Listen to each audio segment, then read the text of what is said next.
Mein Name ist Danny. Nachdem ich 2013 meinen Bachelorabschluss in der Tasche hatte, habe ich danach fast 5 Jahre im Geschäftskundenvertrieb gearbeitet und wurde in dieser Zeit zum Vertriebsspezialist.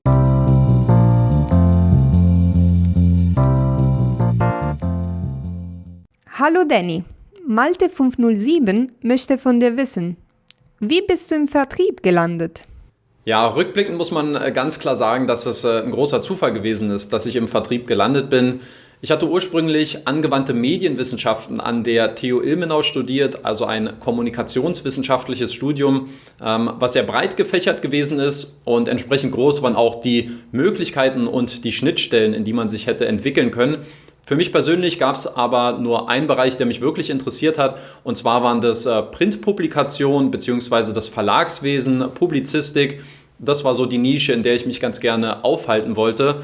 Unter anderem habe ich während meiner Uni-Zeit auch ein eigenes Politmagazin gegründet, was es sowohl in digitaler Form gab, als auch als gedrucktes Magazin. Und die Story war dann nach dem Uni-Abschluss, dass ich gerne nochmal ins Ausland wollte, vorzugsweise nach Großbritannien, weil ich dort schon ein, zwei Erfahrungen gesammelt hatte, auch während meiner Studienzeit schon.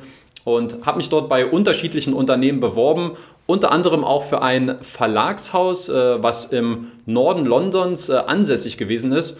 Und dachte mir, okay, da bewirbst du dich einfach mal und schaust mal, ob du da im Marketingbereich unterkommst. Und dann hatte ich das Vorstellungsgespräch und er klang sehr zuversichtlich. Und also der Chef von dem Verlagshaus, und der meinte auch, klar, du kannst auf jeden Fall ein bisschen Marketing machen.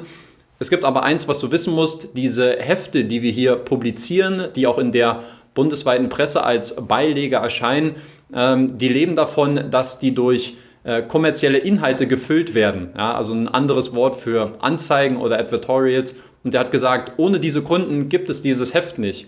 Und wenn du dich auch ein bisschen um den Vertrieb kümmern kannst, wenn du auch mal zum Hörer greifst, ein paar E-Mails schreibst, dass wir einfach ein paar Kunden auch für dieses Heft gewinnen, dann kannst du gerne auch ein bisschen Marketing nebenbei machen und dann schauen wir, dass wir das Stück für Stück weiter ausbauen. Aber im Kern muss dir klar sein, es geht in erster Linie um den Verkauf von Anzeigenplätzen und dann können wir gerne schauen, wie sich das mit dem Marketing entwickelt.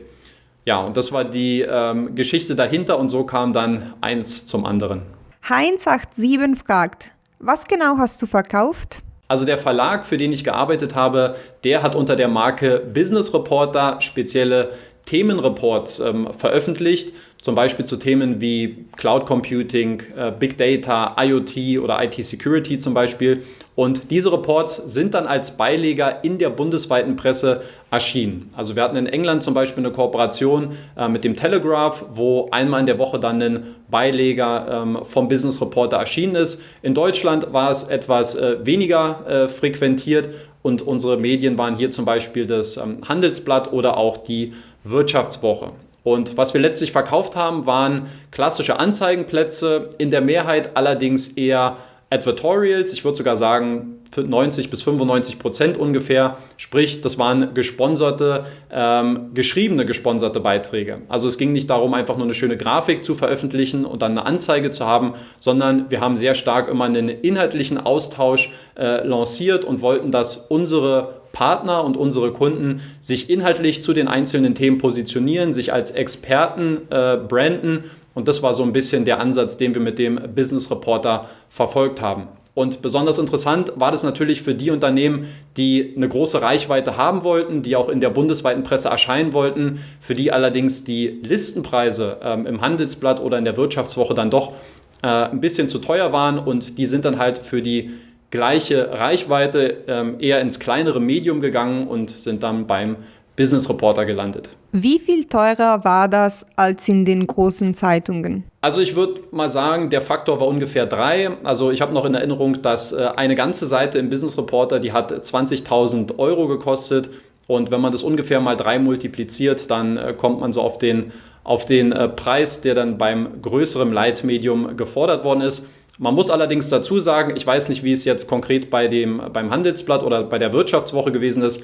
Diese Preise sind in der Regel nur sehr, sehr selten erzielt worden, also diese Listenpreise. Das heißt, es ging dann sehr stark darum, auch im Bereich der Preisverhandlung ein gutes Agreement für beide Seiten zu finden. Aber es war nicht sehr unüblich, dass die Listenpreise, die wir hatten für die unterschiedlichen Formate, dass wir die im Schnitt mit 30 bis 50% Abschlag verkauft haben. Vielleicht auch bewusst, klar, das ist so ein bisschen dieses Thema Anchoring, sprich man setzt einen hohen Preis fest und wenn man dann als erstes hört, okay, 20.000 Euro, ganz schön knackig und man sich vielleicht bei 10.000 Euro einigt, dann wirkt es in Relation schon etwas kleiner und insofern war das auch so sicherlich auch ein kleiner Kniff, dass man auch schon sehr, sehr hoch mit den Preisen rangegangen ist.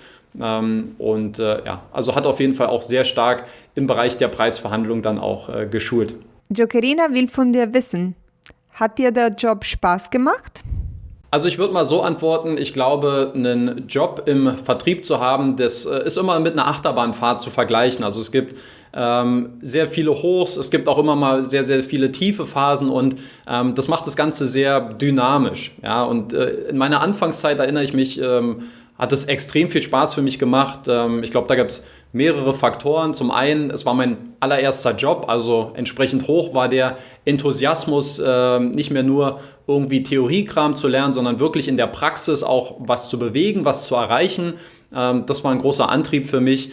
Dann war natürlich eine große Motivation für mich auch, dass ich in der Nische arbeiten konnte, die mich persönlich auch am meisten interessiert hat. Also ich musste mich jetzt auch nicht zwingen dazu, in diesem Job zu arbeiten. Also das hat sehr, sehr viel Spaß gemacht. Zweifelsfrei, ich hatte sehr, sehr großes Glück auch, dass der Chef von diesem Verlagshaus, auch Bradley Scheffer, ein großer Mentor für mich geworden ist, der mir extrem viel beigebracht hat über die Struktur des Verkaufens, über gewisse Prozesse im Verkaufsgespräch. Letztlich ist alles Kommunikation und ich glaube, man merkt es speziell, wenn man im 21. Jahrhundert Printmedien oder Printwerbeplätze verkaufen möchte, via Kaltakquise und am Telefon, dann kommt es auf sehr, sehr viele Kleinigkeiten an im Gespräch. Ja? Wie beginne ich so ein Gespräch? Wie hole ich meinen Gesprächspartner ab? Wie strukturiere ich ein Gespräch? Wie gehe ich mit Einwänden um? Wie verhandle ich gegebenenfalls dann Preise nach? Wie schaffe ich es, dem Kunden irgendwie auch ein realistisches Gefühl dazu zu geben, was erwartet ihn? Also es ist der Verkaufsprozess ist nicht nur dynamisch, es ist ein sehr detaillierter Prozess und das ist fast schon eine Art, es ist Handwerk und Kunst zugleich aus meiner Sicht. Und mit meinem Chef hatte ich wirklich sehr, sehr großes Glück, der mir unglaublich viel beigebracht hat, der sehr viel Geduld mit mir gehabt hat, Niederlagen wie Siege gleichermaßen gefeiert hat und mit dem ich dann sogar auch ein Jahr später einen eigenen Podcast gestartet habe, weil ich einfach dieses unglaubliche Wissen, was er hatte, konservieren wollte für die Nachwelt. Und ich habe immer noch diese Aufnahmen bei mir und höre hin und wieder auch mal rein zu einzelnen Episoden, um mir nochmal so seine Gedankengänge anzuhören. Also das war extrem beflügelnd für mich, dass ich da so einen inspirierten Chef auch vorgefunden hatte. Und insgesamt würde ich auch sagen, dass ich persönlich für mich auch gemerkt habe, dass ich ein Teamspieler bin, aber dass ich irgendwie auch schon einen sehr ausgeprägten Wettbewerbscharakter habe. Ja, und einfach zu sehen, wie performen andere Verkäufer, wie performe ich und einfach immer in diesem Wettbewerb zu stehen. Nicht, dass man es dem anderen nicht gönnen würde, sondern dass man selber das als Ansporn sieht, hey, ich will auch so gut werden, ich will selber auch verkaufen, Abschlüsse generieren und dieser Wettbewerbscharakter besser zu werden, das, glaube ich, hat der Vertrieb auch in mir hervorgebracht und war sehr auch erfrischend für mich.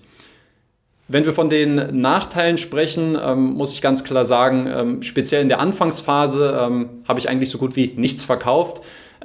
Und ich habe sehr stark mit mir persönlich gehadert. Ich habe sehr stark an mir selbst gezweifelt und habe diese schlechte Stimmung, würde ich schon sagen, dann auch mit in mein Privatleben genommen, weil ich hatte einen großen Fehler gemacht. Ich habe diese Ablehnung, die mir tagtäglich widerfahren ist, ich habe die persönlich genommen. Ja, und ich war jemand, der sehr stark an Print glaubt und auch geglaubt hat und war komplett davon überzeugt, dass es für jeden sinnvoll sein könnte, sich in diesem Business Reporter zu beteiligen. Und ich habe diese große, breite Ablehnung, die mir widerfahren ist, ich habe die nicht verstanden. Ja, warum sagen die Leute nein? Und ich habe es für mich persönlich genommen, dass ich einfach nicht effektiv genug kommuniziert habe, was wirklich die Vorteile sind, sich in diesem Medium zu beteiligen und hier Teil davon zu sein, von dem Business Reporter.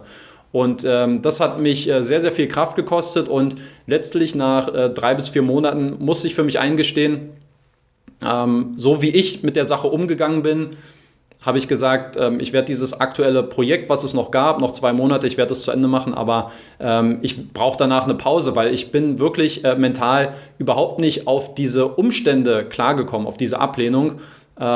Komischerweise, als ich danach für mich beschlossen habe, es erstmal ruhen zu lassen, dann in einer gewissen Zeit, in ein paar Wochen, komischerweise lief es genau dann besser, dann ist so ein bisschen der Druck von mir abgefallen und komischerweise kamen dann auch die Ergebnisse rein. Wie bist du mit der Ablehnung umgegangen? Also das Problem mit der Ablehnung ist ja folgendes. Ich glaube, dass es evolutionär sehr stark bedingt ist, dass Menschen immer einer Gruppe zugehören wollen. Also es gibt dieses soziale Zugehörigkeitsgefühl, das wir wollen, unterbewusst und was wir auch brauchen. Und ich glaube, das ist halt evolutionär bedingt, weil wenn wir früher in der Steinzeit nicht in der Gruppe unterwegs waren, wenn wir alleine waren, wenn wir isoliert waren, wenn wir vor der Höhle schlafen mussten und nicht drin sein konnten, dann mussten wir um unser Überleben fürchten. Ja? Wir hatten keinen Schutz früher. Und deswegen hat der Mensch, glaube ich, instinktiv das Bedürfnis nach sozialer Zugehörigkeit. Ja? Und das ist auch was, wo ich gerne auch immer die Käufer bzw. die Kundenseite sensibilisieren möchte, ein besseres Verständnis dafür zu bekommen, wie ein Verkäufer tickt, weil ich glaube, man darf nicht den Fehler machen, alle über einen Kamm zu scheren, dass alle nur etwas Böses von einem wollen, sondern auch dieser Personengruppe mit einem gewissen Respekt zu begegnen und auch man kann auch freundlich Nein sagen oder auch ein kurzes Lächeln schenken und sagen, dass man nicht interessiert ist. Aber Ablehnung ist ein Thema, was sehr, sehr stark präsent ist. Ich habe unterschiedlichste Umgangsformen mit Ablehnung erlebt, auch bei anderen, wo man das natürlich sehr gut beobachten kann. Ich glaube, viele, die sich so ein bisschen davor schützen wollen, die wollen keine Abfuhr am Telefon erhalten, deswegen schreiben sie bevorzugt lieber E-Mails oder noch eine E-Mail und noch eine E-Mail, anstatt einfach zum Telefon zu greifen. Andere wiederum, glaube ich, haben das mit Drogen kompensiert. Also ich kann das aus meiner Zeit in England zumindest sagen, dass wir ich glaube, eigentlich jeden Freitag hatten wir immer so eine Art Pub-Lunch. Ja? Also kann man jetzt nicht so vergleichen mit der Kneipe wie in Deutschland, sondern Pub ist halt ein sozialer Treffpunkt. Ja? Und da geht man auch einfach hin, um Leute zu treffen, auch was Nicht-Alkoholisches zu trinken, was zu essen. Und wir haben uns eigentlich jeden Freitag immer in einer größeren Gruppe dann so eine Art Pub-Lunch gehabt, weil Freitagnachmittags dann auch eher tendenziell weniger los gewesen ist. Und dann hat man sich auch mal ein Bier zum Mittag gegönnt und hat dann einfach den Nachmittag entspannter ausklingen lassen. Und es gab aber auch Leute, die haben das zur Methode gemacht und die haben dann wirklich in jeder Mittagspause sich 1 Stunde 2, 3 Bier schnell hintergezogen, weil ich glaube, das auch so ein bisschen so eine Art Kompensation war, um vielleicht mit dem Druck im Vertrieb, aber eben auch mit der Ablehnung klarzukommen. Und ich glaube, ein anderer Teil, der hat auch vielleicht sich dadurch ein bisschen geschützt, dass die Identifikation einfach gar nicht so groß war und die das automatisch weniger, die sich selbst schon geschützt haben, weil sie gesagt haben, wenn es hier nicht klappt, dann mache ich halt was anderes oder so. Also dass die Identifikation mit dem, was wir eigentlich verkauft haben, nicht so groß vorhanden war. Ja, und bei mir persönlich, Umgang mit der Ablehnung, ich musste halt für mich lernen, das war ein Prozess, zu verstehen, diese Ablehnung, das ist nichts Persönliches.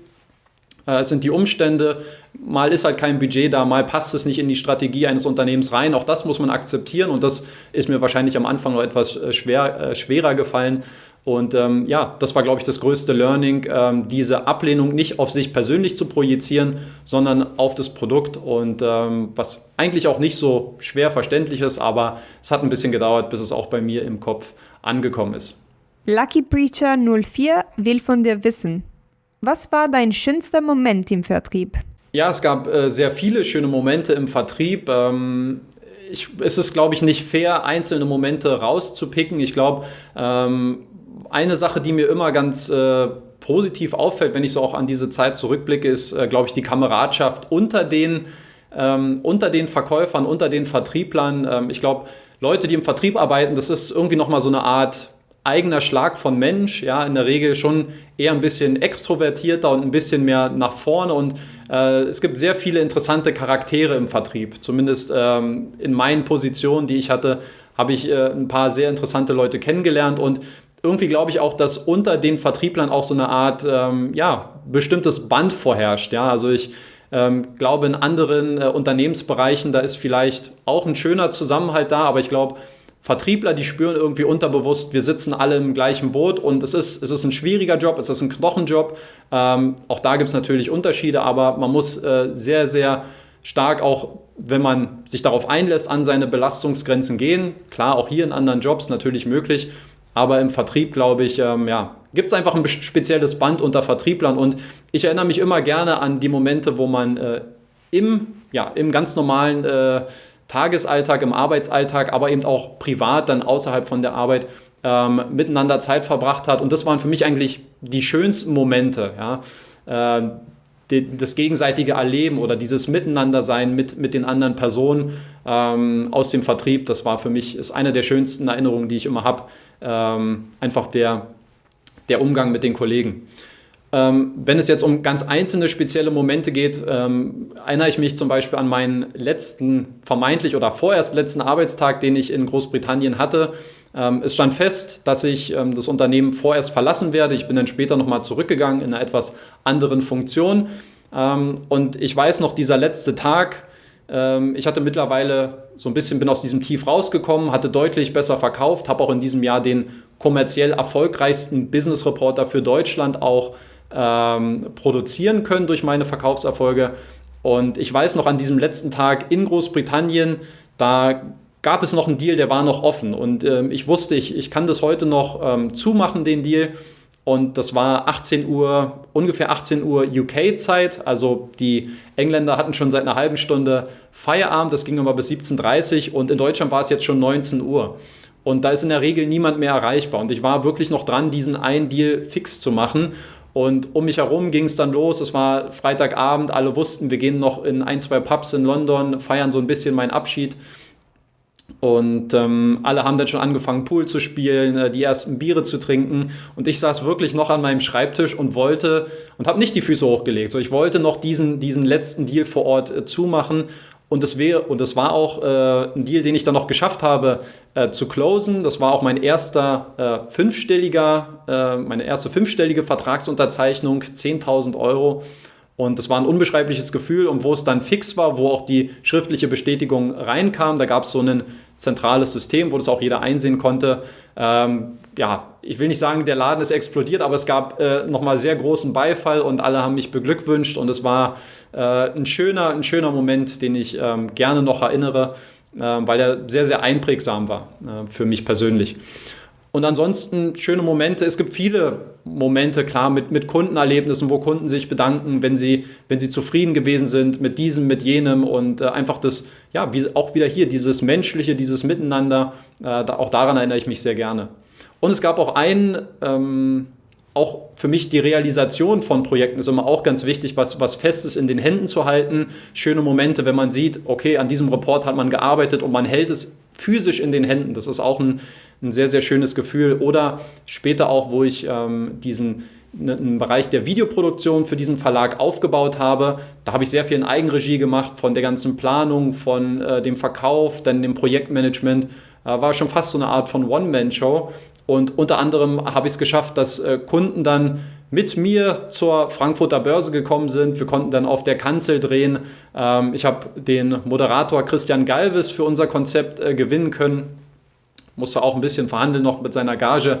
Aber auch das alles super schöne Momente, dann in Frankfurt vor Ort zu sein, den Kunden zu betreuen, zu begleiten, diesen Interviews beizuwohnen und einfach zu merken, das, was irgendwo mal in einem Kopf entstanden ist, so eine Idee, das wird durch Vertrauen gedeckt, durch ein Unternehmen im Hintergrund und man selber führt es aus und merkt einfach, dass man wirklich was bewegen kann und dass das, was man macht, dass es auch Realität wird. Und das sind auch immer sehr, sehr schöne Momente für mich gewesen. Niklas Beachtung möchte wissen, wie viel hast du als Verkäufer verdient? Ja, das war natürlich immer sehr unterschiedlich, dadurch, dass man ein Fixum hatte und dann immer auch eine variable Provisionskomponente. Wenn ich es jetzt ungefähr mal abschätzen müsste, würde ich sagen, in Großbritannien habe ich ungefähr netto im Monat 2.500 Pfund verdient und in Deutschland netto pro Monat um die 3.500 Euro. Ziegenpeter will von dir wissen, arbeitest du heute immer noch im Vertrieb? Wenn ja, was machst du? Da würde ich ganz klar sagen, jein. Also auf der einen Seite bin ich seit ungefähr 3 Jahren jetzt nicht mehr in einer Festanstellung aktiv tätig gewesen. Ich habe mir hier in den letzten 2,5 Jahren eine Selbstständigkeit für mich aufgebaut. Auf der anderen Seite irgendwie schon, denn ein Teil meiner Selbstständigkeit, der besteht auch darin, Verkäufer zu schulen. Ist nur ein sehr kleiner Rahmen, aber ich gebe immer mal wieder 1:1 Coachings bzw. Seminare für kleinere Gruppen. Das ist aber wirklich sehr überschaubar. Da gibt es einfach noch ein paar Kontakte aus der Universitätszeit, teilweise auch noch aus dem Berufsleben, wo dann immer mal eine Anfrage kommt, ob ich mir nicht mal 1-2 Stunden Zeit nehmen könnte, um hier in einer kleineren Gruppe mal ein spezielles Thema aus dem Vertriebsprozess zu besprechen. Und ja, gibt immer mal wieder kleinere Anfragen, deswegen bin ich irgendwie schon noch involviert im Vertrieb. Auf der anderen Seite finde ich auch Vertrieb, Verkaufen, das ist irgendwie so ein Label, wo ich ehrlich bin, mit dem kann ich relativ wenig anfangen, weil Verkaufen, das ist ein Element, was in jeder Phase des Lebens irgendwie immer in einem Mikrokosmos auftritt. Also im Jobbereich ist ein Bewerbungsgespräch ja nichts anderes als ein Verkaufsgespräch, wo ich mich persönlich zeigen will, wo ich mich präsentieren will, was habe ich auf der Pfanne und was kann ich für ein Unternehmen leisten. Das geht um die Sozialakquise. Wenn ich eine Frau oder einen Mann kennenlernen möchte, auch da muss ich gewisse Kommunikationstechniken vielleicht beherrschen oder Kommunikationsprinzipien beachten. Das muss ja nicht immer nur verbal sein, das kann ja auch nonverbal sein, Körpersprache. Also es gibt so viele Elemente rund um Kommunikation, die alle letztlich auch als Verkaufen bezeichnet oder betitelt werden können. Und deswegen sehe ich das immer nicht so Verkaufen, Vertrieb. Ich glaube, wir sind alle in gewisser Weise Verkäufer, ob es jetzt darum geht, einen Job zu bekommen, irgendwie mal eine interessante Frau oder einen interessanten Mann anzusprechen oder vielleicht auch den Partner oder die Partnerin davon zu überzeugen, dass Urlaub am Gardasee vielleicht doch schöner ist als in Warnemünde. Also Verkaufen findet immer und überall statt, deswegen kann ich mit diesem Label ehrlich gesagt nicht so viel anfangen. Generation Lost 2021 fragt: Würdest du anderen empfehlen, im Vertrieb zu arbeiten?